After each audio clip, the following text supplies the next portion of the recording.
PepzHug&Kiss, this is my food for today. I'm just lazy to cook. Since then, my hubby likes to cook all the time. Then, because he don't want me to cook for myself, so I become lazy to make food already for myself.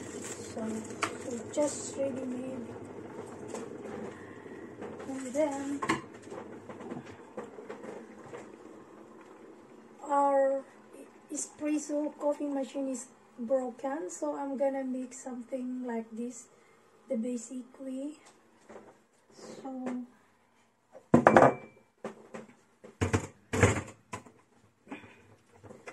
I'm leaking, you know, I'm leaking. It's leaking, it's dripping the water. So, and this is my Evelyn. Same as yesterday, you know, the shirt video that I make it. So I'm gonna do like this. It's really difficult, you know. This is a lot, you know. I cannot put it everything. I put this in the microwave. So I have you know, one moment. This one, the noodles is like, it's a kind of a pancit. It's the version of my husband. He made that yesterday. So it's really difficult, you know. So I'm gonna do it so like this. And oh gosh. And then this is my cornichon, my pickles, the pickles.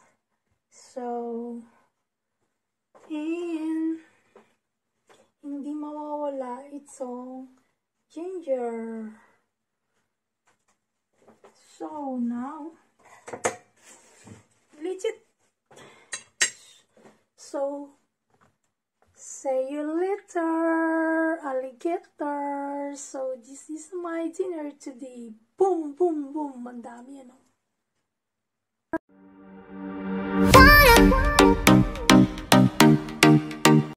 Let's eat, guys. My breakfast.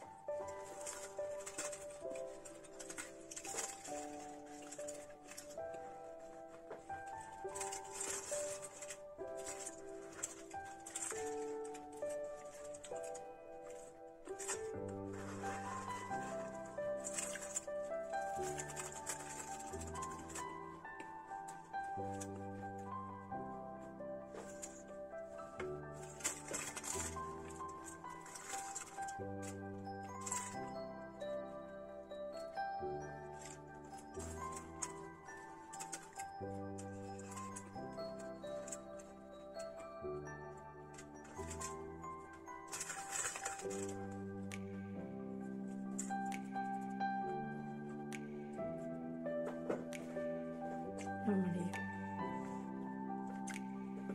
yes, I will my breakfast today because yesterday I was working, but it's only half day, closing our place.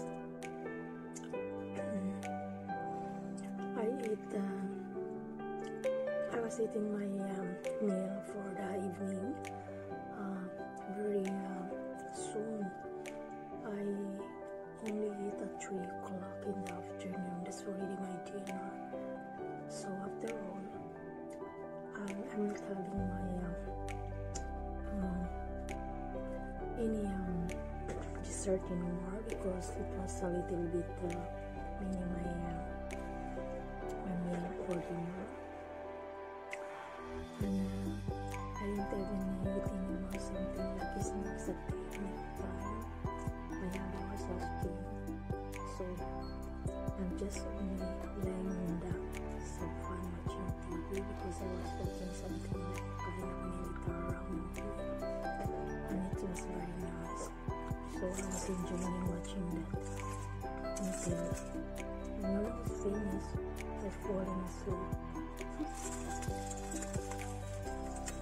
So because I didn't finish everything on the movies. So I didn't get any more. So that's why when I woke up, I feel like I'm a little bit hungry. So I'm gonna eat this. Because normally I was thinking to eat this only after my work. So at least I have energy later from work.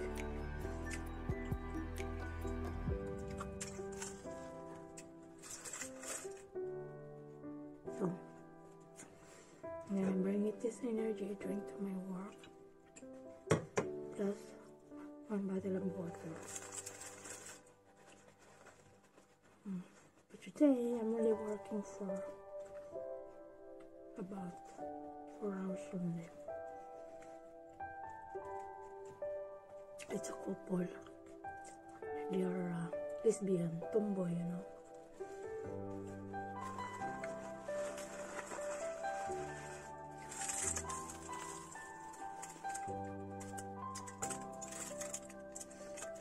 So,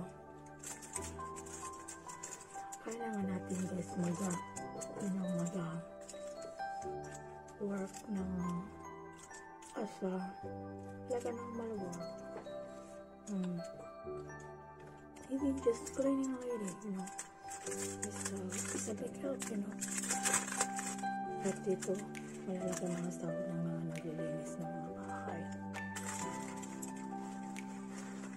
At saka yung paglilinis dito, hindi naman talaga tayo kami makatulog sa atin para tayo happy. Dito hindi.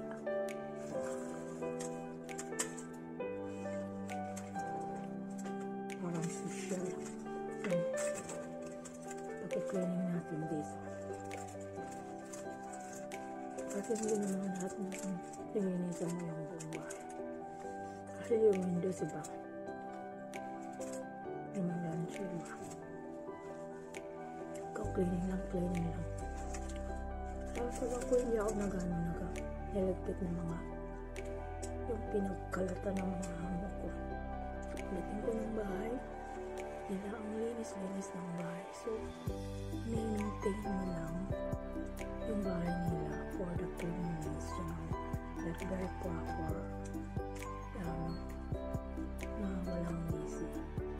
Yung mga messy, hindi na yan work namin. Kasi pag diligpitin namin yan, mawawala na yung time namin. So, kailangan sila ng magligpit.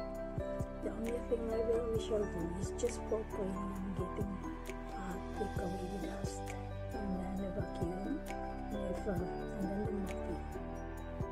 But most of my clients didn't want it that I will do the floor like the wooden.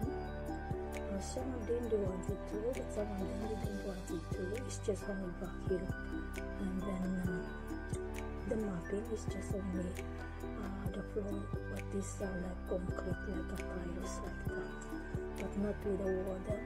But some of them also I had to do something with the wood to put the special products. So, but yung iba kasi hindi sila, they are not too much so strictly.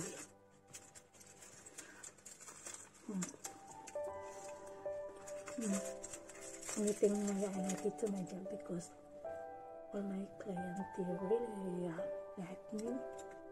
She supported me since when I started working with him. At the beginning, I don't know really how to work in the house, cleaning, and just I'm always doing something. What I did in my own house, I will do it there. So after that, I become like I used to it already. So my client are happy and they're saying, do them to Papi now. If you don't want to go to school, then I have to do this. But just easy, don't push yourself. Kasi, hinahanap ko na mag-aral ako kasi sayang daw. Actually, hindi daw bagay sa akin yung mga ganito. Tapos, talagang marami lalo na yung mga natapunta. It's not yet too late in life. I'm still to go to school. Do more schooling.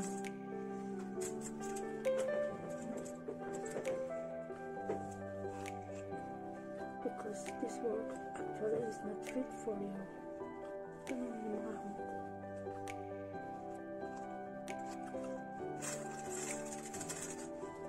Ano ba naman? 2030 ng asawa ko, tapos nung maganap kagad ako, nakakita kagad ako ng trabaho para tinulungan din ako ng kagad. Makita kagad ako ng work. Tapos natin mga amo ko. So, just in the beginning pa rin, sila pa rin talaga hanggang ngayon. Thanks God that you're helping me and guiding me. So,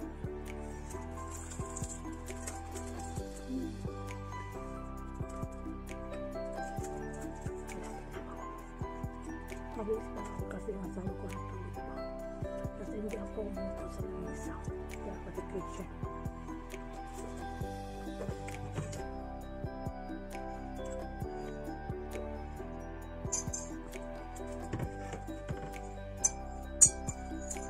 Ganito yung asawa ko. Sa gabi piniprepare niya.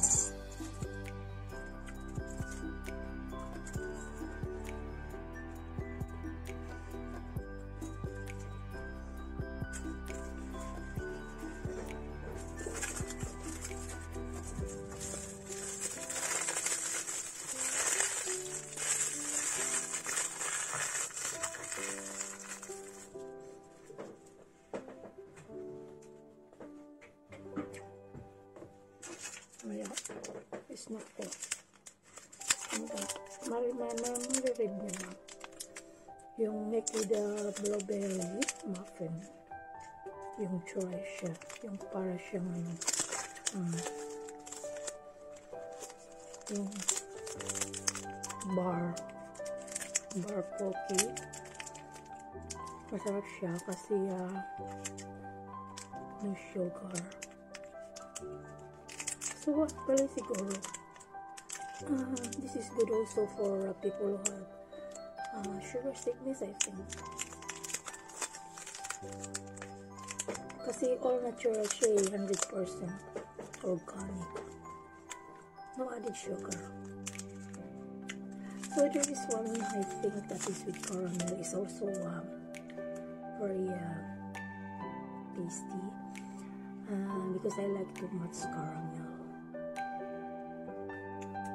Everything what is in the food or desserts that they will put the caramel, I will really love them. I'm crazy about caramel, the mocha, the coffee flavors, like that. I like it. So ito, yan ko sa work ko.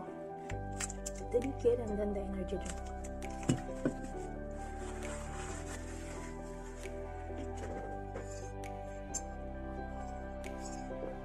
Marami kasi dito mga Pinay na kinahiya nila yung pagkukulpot.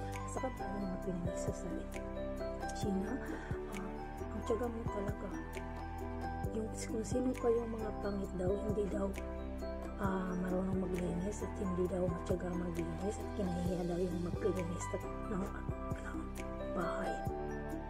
Pero yung mga mahitsura daw, hindi daw nahihiya. Mas gusto daw kumita ng pera kahit ng kumit. Sabing gano'n ng Pilipina. Pag nakikita niya ako siya na hindi ko talaga kalahin ang kayanan niya yung trabaho na yan. Kasi sa itsura mo bang ganyan? Sabing gano'n sa akin. Kaya sabing gano'n, ano talaga ako sa'yo, Shen, na talagang ang tiyaga mo. Kasi alam nila noon na hindi ako nag-uulong ako sa sawa ko na. Tapos pinagtiyagaan ko talaga. Kasi gusto ko talaga na matuloy yung gusto ko. Kasi siyempre, may ambisyon din tayo sa buhay. Saka gusto ko maging independent sa sarili ko na. Ayaw ko mag-depend sa partner ko. Kahit good lang. At least marami na akong na-invest sa sarili ko at sa amin. So, I'm very proud of it. At marami na rin akong natutulungang mga kakilala ko na talagang needs nila. So, I'm happy for it. Kaya yung iba dyan na mga maarte, wala kayo. Magharap na lang kayo kay whitey parati. Uupo-upo na lang kayo. Hindi na kayo matutulog. Pero unhealthy naman kayo kasi kulang kayo sa tulog.